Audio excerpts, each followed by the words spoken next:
Greetings our brothers and sisters, welcome back to yet another exciting video where we are celebrating Africa. We are taking you to Burkina Faso where decolonization is happening full force. It's rife. We have seen Burkina Faso doing away with the colonial graduation gowns and introducing African handmade, African made with love graduation gowns. And they are so beautiful in their guys. colleges. They are so beautiful. And this comes even when Kenya is banning African attires in their parliament. When some are waking up, some are sleeping. Guys, watch this video and please comment and like this video so that more of our Africans can be able to, push for this. Yeah. I would also like to graduate in such. Imagine. It's beautiful. Watch this video. Le faso d'Anfani, c'est un produit du terroir et ce sont nos couturiers qui en bénéficient. Au lieu de dépenser de l'argent pour faire venir des tenues d'ailleurs, nous pouvons maintenant les confectionner ici sur place. Nous avons assisté à une très belle cérémonie. Voilà. Permettez-moi d'abord de féliciter les lauréats, les enseignants-chercheurs, de féliciter le ministre de l'Enseignement supérieur ici présent, de féliciter aussi le ministre de l'Éducation nationale qui a fait adopter aussi le port du faso d'Anfani dans les établissements primaires et secondaires de façon progressive. De féliciter également la créatrice de la toge universitaire là. C'est vraiment comme encourageant et c'est formidable. Et je peux vous dire qu'elle mérite une décoration. Et nous prendrons les mesures nécessaires pour qu'elle soit décorée. Ce que nous avons vécu aujourd'hui est un aboutissement d'une volonté politique du gouvernement de la transition.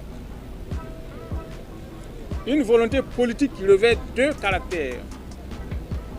Le caractère économique, parce que le faso d'Anfani, c'est un produit du terroir et ce sont nos couturiers qui en bénéficient. Au lieu de dépenser de l'argent pour faire venir des tenues d'ailleurs, nous pouvons maintenant les confectionner ici sur place. Le ministre de l'Enseignement supérieur m'a fait comprendre que, à ses débuts, cette femme qui a eu le marché employait tout au plus 3 personnes. Et que maintenant, elle emploie plus de 100 personnes. Donc, vous voyez, ça fait vivre beaucoup de personnes. Le deuxième élément, c'est le caractère culturel. Parce que ce sont des produits de notre terroir. C'est pour faire comprendre aux gens que nous aussi, nous avons des choses ici. Nous n'avons pas besoin d'aller chaque fois chercher ailleurs. Et nous pouvons produire des choses ici qui peuvent être enviées ailleurs. Donc nous devons nous enraciner dans notre terroir. C'est ça le message que nous voulons faire porter. En prenant les mesures d'adoption du port du faso d'Anfani, c'est le message que nous voulons faire porter. Et je suis content que le ministre ait réussi ce pari-là, parce que ce n'était pas évident, surtout dans le milieu des enseignants-chercheurs. Vous savez, avec les paysans des campagnes, nous n'avons pas le problème avec le port du faso d'Anfani. Pour eux, c'est leur environnement naturel. C'est avec les lettrés, ceux qui se disent savants, c'est avec eux que nous avons les problèmes de développement endogène dans notre pays. Bon, ceux qui sont dans des formations scientifiques ont parfois moins de problèmes que ceux qui sont dans des formations littéraires ou de sciences sociales. Parce que dans les formations scientifiques, 1 plus 1 égale 2, où que vous soyez. Mais dans les formations de sciences sociales, quand vous avez été formaté d'une certaine façon, vous ne voyez les choses que de cette façon-là. Et le drame dans nos universités et nos instituts, dans les formations sociales, c'est que la plupart de ceux qui y enseignent ont été instruits à l'occidental et ne savent réfléchir et de penser qu'à l'occidental.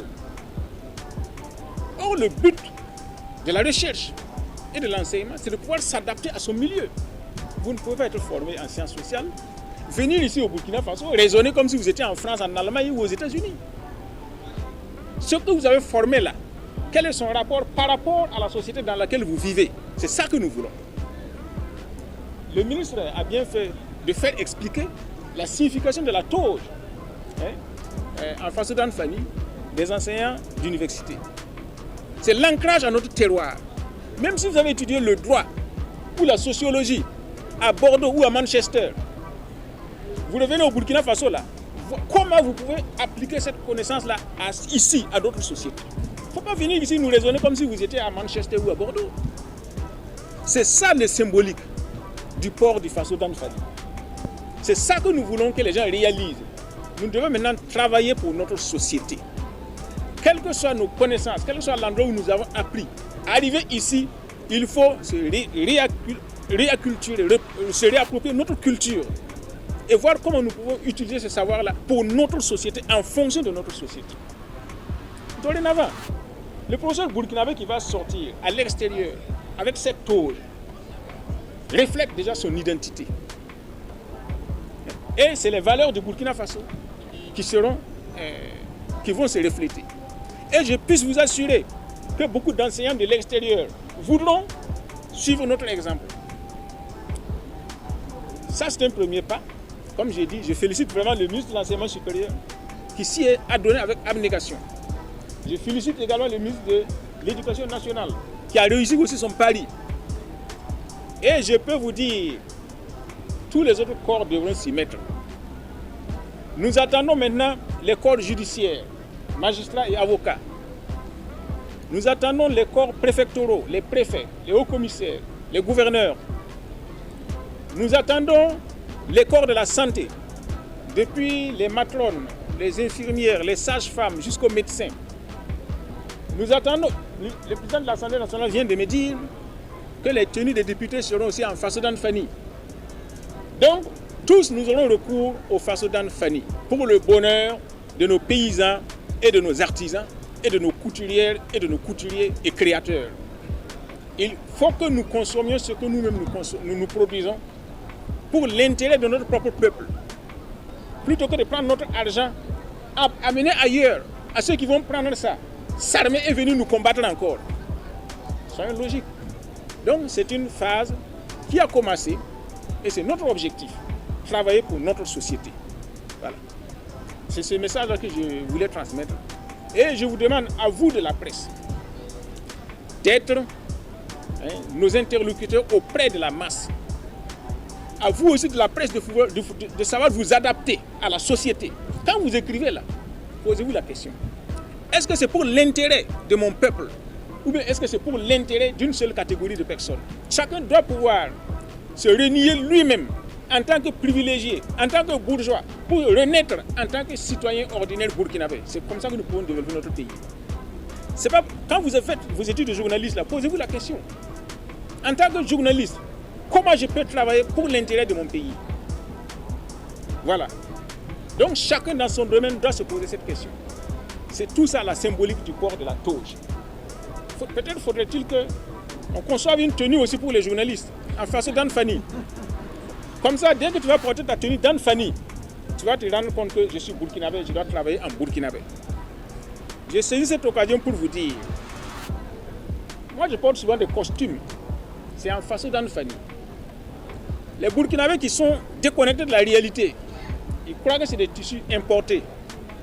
Non. Je n'ai jamais porté de tenue importée. Tout ce que je porte là, c'est Faso d'Anne Fanny, fait par nos couturiers ici même. Si vous ne le savez pas, on peut vous donner les coordonnées. Vous allez vous faire coudre aussi des costumes là-bas. Et c'est notre pays qui en profite. Donc vous les journalistes aussi, habillez-vous en Faso d'Anne Fanny. Voilà le message que je voulais vous transmettre. Merci.